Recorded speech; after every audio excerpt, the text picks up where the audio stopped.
धम्मा ग्रंथ हा तुम्ही अनुक्रमणिकामध्ये पहा, त्याच्यामध्ये ब्राह्मण ग्रंथ आहे.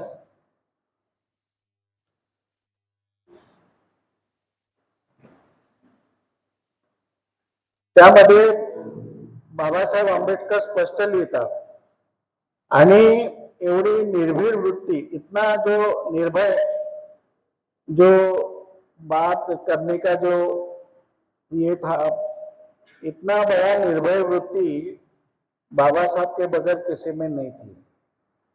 आज पूरे विश्व में कोई ग्रंथ के विरोध में बोल नहीं सकता. भले ही बुद्ध ने कालम सूत्र में लिखा है कि कोई ग्रंथ में लिखी हुई बात है इसलिए मत मानो, उसका परीक्षण करो, लेकिन उसका परीक्षण करने के लिए कोई तैयार नहीं है. इसलिए बाबा साहब आंबेडकर ने अपने ग्रंथ में दबुदान धम्मा ग्रंथ में लिखा कि दो बातें लिखी, कोई भी बात गलती के संभावना से परे या अंतिम नहीं हो सकती. उसको संविधान भी लिखते समय बाबा साहब ने ये बात कही कि अगर आवश्यकता होने पर, अगर आवश्यकता है, जरूरी है, तो संविधान में आप बदलाव कर सकते, जो नियम है उसके. हाँ, तो उसको बोलते कि उसको ये रखा कि एकदम बंधन में नहीं रखा कि तुम परिस्थिति है तो तुम उसको चेंज कर सकते. तो इस लवचिकता उसको बोलेंगे. तो इसलिए बाबा साहब आंबेडकर लिखते हैं कि कोई भी बात गलती की संभावना से परे या अंतिम नहीं हो सकती. दूसरा ये कहते हैं कि यथा आवश्यक समय समय पर हर बात का पुनर्परीक्षण या पुनर्विचार होना चाहिए. तो ये दो विचार प्रवाह, मैं आपके सामने दो विचार प्रवाह रखा कि भारत में दो विचार प्रवाह है. एक विचार प्रवाह ये है कि धार्मिक ग्रंथों में तुम कुछ भी बदलाव नहीं कर सकते, वो बात जो धार्मिक ग्रंथ में लिखी है वो बात अंतिम है, अंतिम सत्य है.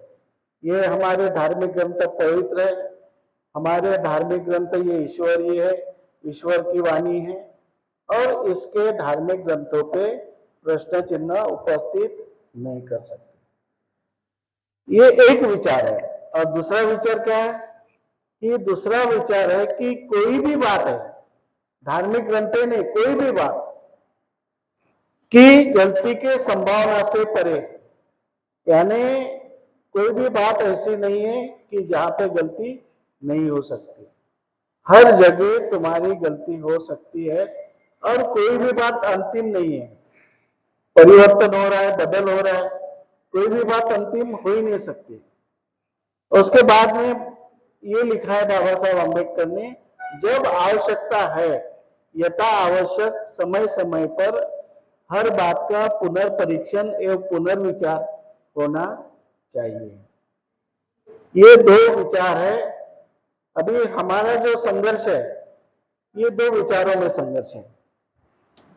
दो बाजू हो गई, वैचारिक संघर्ष हो गया, दो विचार आ गए. अभी अपन बाबा साहब आंबेडकर बुद्ध की बात मानेंगे, है कि नहीं? तो हमें अभी क्या करना पड़ेगा? ऐसी परिस्थिति है, उन्होंने क्या बोले कि हमारे ग्रंथ पे कोई प्रश्न चिन्ह लगा नहीं सकता, चाहे जैसे भी ग्रंथ हो तुम प्रश्न चिन्ह नहीं लगा सकते.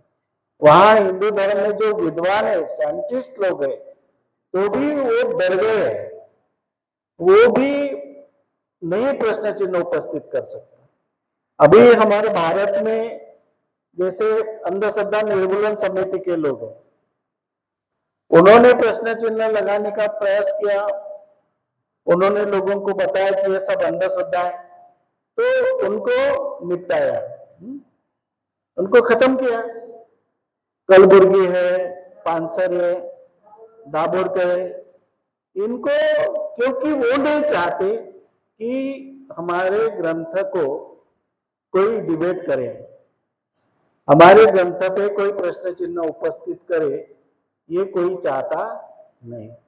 तो ऐसे स्थिति में हमें एक कदम आगे बढ़ने की जरूरत है.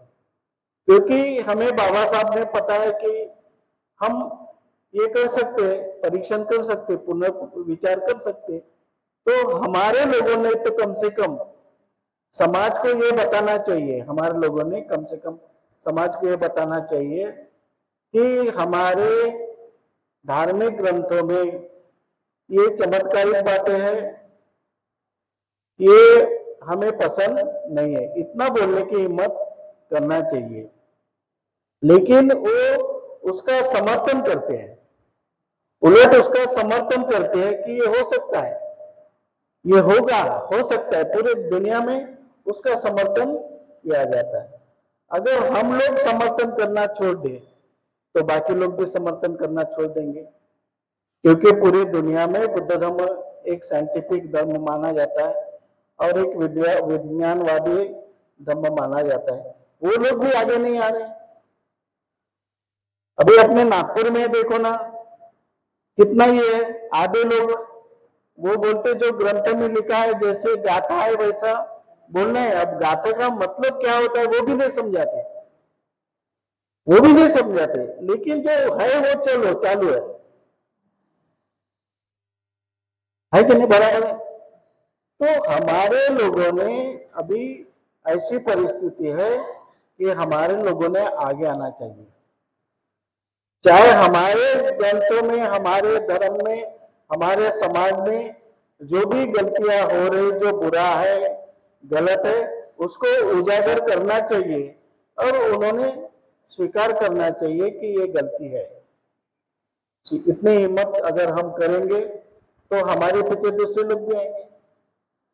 हम ही लोग जो विद्वानवादी बोलते हैं, तर्क के आधार पर हमारा धम्म है बोलते, तो हम ही लोग आगे नहीं आ रहे।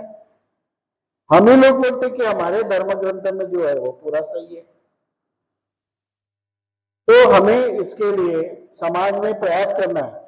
ये कारण है, ये मैं जो बता रहा हूं ये कारण है। जब तक तुम कारण का निराकरण नहीं करोगे तो समाज में हम बदलाव नहीं ला सकते, समाज में परिवर्तन हम नहीं ला सकते। हमें इसके लिए काम करने की जरूरत है, हमें ये बातें बताने की जरूरत है, समाज में जाके प्रचार प्रसार करने की जरूरत है।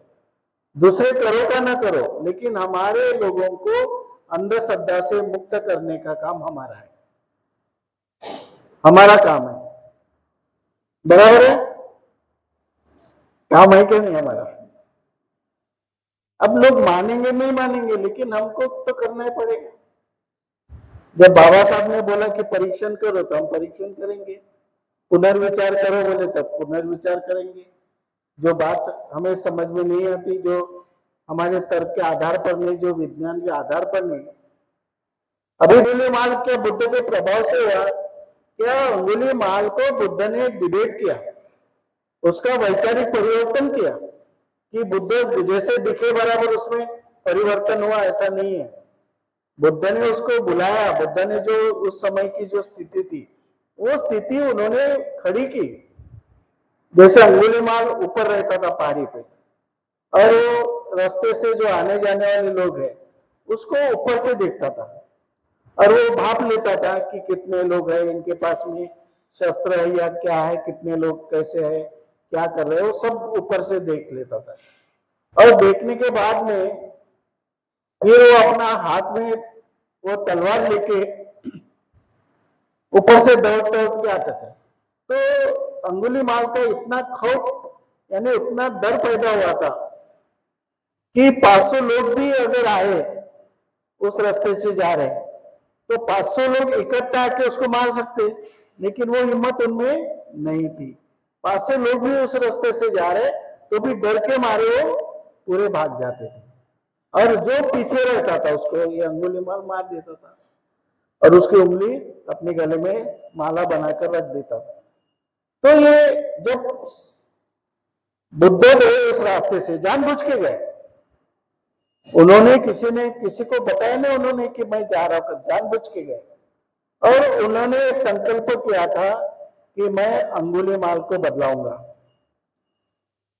अंगुलीमाल को बदलाऊंगा। तो जैसे अंगुलीमाल ने ऊपर देखा, अरे ये अंतिम है, अब मेरी प्रतिज्ञा पूरी हो सकती है, तो इसकी अगर उंगली मिल जाए तो हमारा काम बन जाएगा। तो वो ऊपर से देखता है तो बुद्ध जस्ते से जाते रहते हैं, वो दौड़ते दौड़ते आता है, लेकिन बुद्ध दौड़ते नहीं, भागते नहीं। ये रियलिटी है।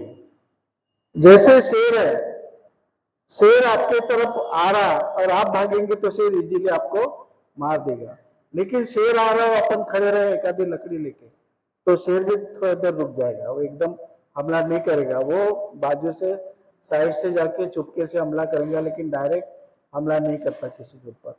तो ये रियलिटी है। बुद्ध ने बिल्कुल बोले, अंगुलीमाल बोले रुक जा, बुद्ध को बोले तू रुक जा, बुद्ध बोले मैं तो रुका हूं, मैं कहां जा रहा हूं, तू ही भाग रहा है।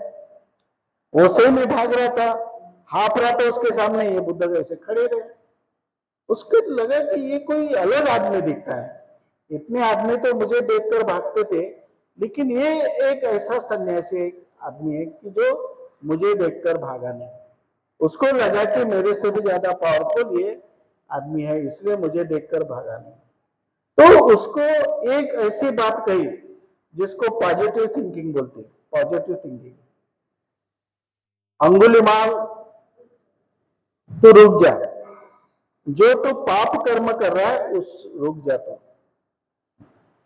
एक अच्छी बात इन्होंने बताई वहां पे बुद्धन धम्मा में कि तेरे अंदर जो अच्छाई है, अभी भी अच्छाई पूरी तरह से मरी नहीं, अभी भी तेरे अंदर अच्छाई जिंदी है। इसका मतलब है इतना बुरा आदमी रहने के बाद में भी बुद्ध उसको क्या बोलते हैं कि तेरे में अच्छाई है, अभी भी तो अच्छा बन सकता है। ये पॉजिटिव थिंकिंग उसको अंगुलीमाल को देते हैं कि अभी भी तो अच्छा बन सकता है। तो उसको लगा कि अरे मुझे सब बुरा आदमी कहते हैं, मेरे से डरते हैं, भागते हैं, लेकिन ये पहला आदमी है कि वो भागा भी नहीं और मुझे कहता है कि तो अच्छा आदमी बन सकता है। तो एक शब्द से, एक वर्ड से उसके मन में परिवर्तन आ जाता है और वो अपनी जो तलवार है उसके पैर पे डाल देता है और नमन करता है। तो ये रियल ही है, ये रियल है और ये वास्तविकता है। अगर किसी आदमी को तुम अच्छा बनाना चाहो तो वो आदमी अच्छा बन सकता है।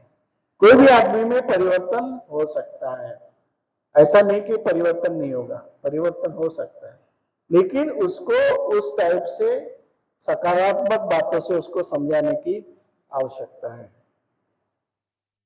तो इस तरह से जो है परिवर्तन आ सकता है। तो हमें बाबा साहब ने जो बताया कि जो हमारे ग्रंथों में जो भी गलत है, जो आपको समझ में नहीं आता, उसको छोड़ दो या परिवर्तन करो। परिवर्तन करना, पुनर्विचार करना ये गलत नहीं है, लेकिन दूसरी विचारधारा क्या है कि तुम प्रश्न चिन्ह उपस्थित नहीं कर सकते। तो हमें समाज के अंदर जाके समझाना पड़ेगा कि ग्रंथ के ऊपर जो अंधभक्त है, हम अगर समाज में जाएंगे तुम्हारे रामायण में ऐसा है, तुम्हारे महाभारत में ऐसा है, तुम्हारे भगवत गीता में ऐसा है, हम टीका टिप्पणी करेंगे, वो लोग मानेंगे नहीं, हमारे विरोध में जाएंगे। इसलिए हम उनके विरोध में जाने की जरूरत नहीं, लेकिन जो अंधश्रद्धाएं है वो तो हम समझा सकते हैं।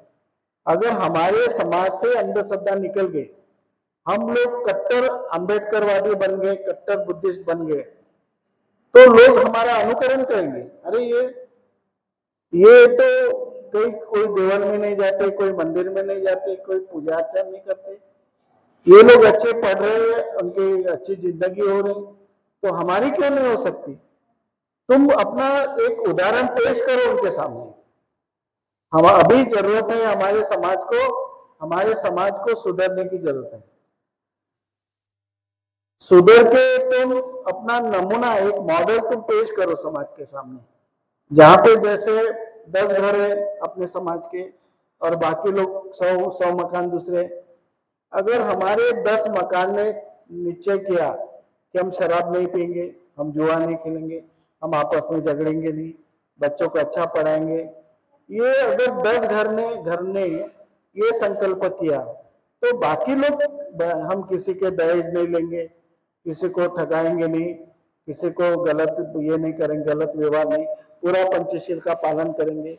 अगर ये बात हमारे 10 मकान ने 100 मकान वाले को दिखा दिया तो 100 मकान वाले देखते रहेंगे, अनुकरण करेंगे, हमारा उदाहरण देंगे लोगों को कि देखो ये लोग इतने अच्छे से रहते हैं, 10 मकान है लेकिन अच्छे रहते हैं, उनमें कभी झगड़ा नहीं, कभी उनके बच्चे कोई ये नहीं, शराब नहीं पिएंगे, कभी उनमें कोई जातिवाद नहीं रहेगा। ये तो हमें अभी आवश्यकता है कि अपना मॉडल समाज के सामने रखे। अभी भी समय गया नहीं, अभी भी समय गया नहीं, अभी हमें इसके लिए प्रयास करने की आवश्यकता है, क्योंकि उन्होंने जो कारण डाले हैं, उन्होंने समाज में ये कारण डाले हैं कि धर्म ग्रंथों को हम जांच नहीं सकते, धर्म ग्रंथ में जो बताए वही करने का है। तो हमें अपना आदर्श, वो कारण के बदले में हमारा अपना कारण डालना पड़ेगा, हमारा विचार छोड़ना पड़ेगा, वहां पे बहुत मेहनत करना पड़ेगा, लेकिन करना पड़ेगा, तभी होगा, नहीं तो ऐसे नहीं होगा। हमें अपना आदर्श समाज के सामने रखना है।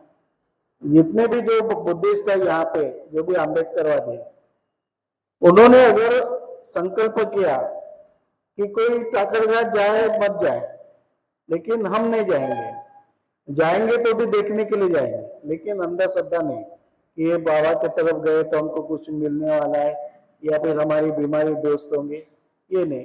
कहीं भी जाएंगे पर्यटन करके जाएंगे, देखने के लिए जाएंगे, लेकिन उसके बारे में अंधश्रद्धा हम नहीं फैलाएंगे। अगर हमारे लोगों ने इतना भी कर लिया तो भी दूसरा समाज आदर्श ले सकता है, लेकिन अभी हमारा समाज इधर उधर भाग रहा है कि नहीं? अभी हमारा समाज स्थिर नहीं है, हमारे समाज अभी बाबा साहब के प्रति उतना श्रद्धा नहीं है। अभी तो हर राज्य में जैसे बहुत बड़ा संघर्ष हो रहा है, हर यूपी में जैसे कुशवाहा लोग है, शाक्य लोग है, वो उन्होंने बौद्ध भिक्षु बन गए और बुद्ध को मानते करके कहते हैं, मानते हैं, लेकिन वो कहते हैं कि हम शाक्य है, बुद्ध के कुल के हैं, इसलिए हम बाबा साहब को नहीं मानेंगे, सिर्फ बुद्ध को मानेंगे। अब इस बारे में बड़ा संघर्ष चल रहा है। तो ये कोई संघर्ष की बात है क्या? मैं सिर्फ बुद्ध को ही मानूंगा, ऐसा नहीं है। कि जो भी फिर ऐसे लोग कठोर बन जाते हैं, ये धर्म ग्रंथ में ऐसा लिखा था ऐसे करेंगे, तो इससे समाज में बदलाव नहीं हो सकता।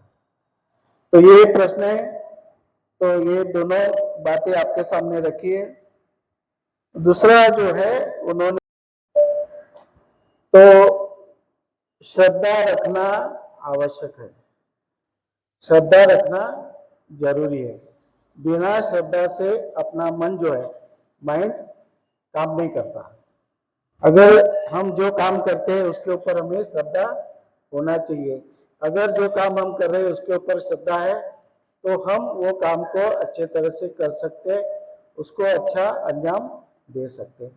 लेकिन वो काम में श्रद्धा ही नहीं है तो काम हम सक्सेस नहीं कर सकते। जैसे बच्चे हैं, पढ़ाई कर रहे हैं, तो अगर वो पढ़ाई के काम में अगर उसमें श्रद्धा है तो अपने दिल से अच्छे से पढ़ाई कर सकेगा। लेकिन उसके ऊपर श्रद्धा ही नहीं है, माँ बाप जबरदस्ती से कहते हैं कि पढ़ो पढ़ो, तो वह बच्चा पढ़ता है, लेकिन मन से उसकी उस विषय के बारे में श्रद्धा नहीं है तो आगे बढ़ नहीं सकता। तथागत बुद्ध ने भी कहा है कि श्रद्धा ये पहला हमारा जो है, जो मन के विकारों को नष्ट करता है। और अंधश्रद्धा बोले तो इसमें अज्ञान रहता है, अंधश्रद्धा में अज्ञान रहता है, इसमें ज्ञान रहता है, इसमें ज्ञान रहता है, इसमें अंधश्रद्धा रहती है, अज्ञान रहता है, इसमें असत्य रहता है,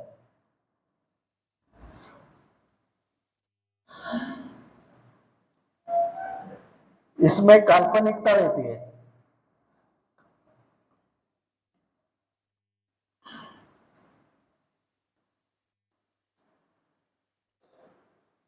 अज्ञान की वजह से आदमी अंधश्रद्धा समझता है, यानी सत्य को नहीं समझ पाता।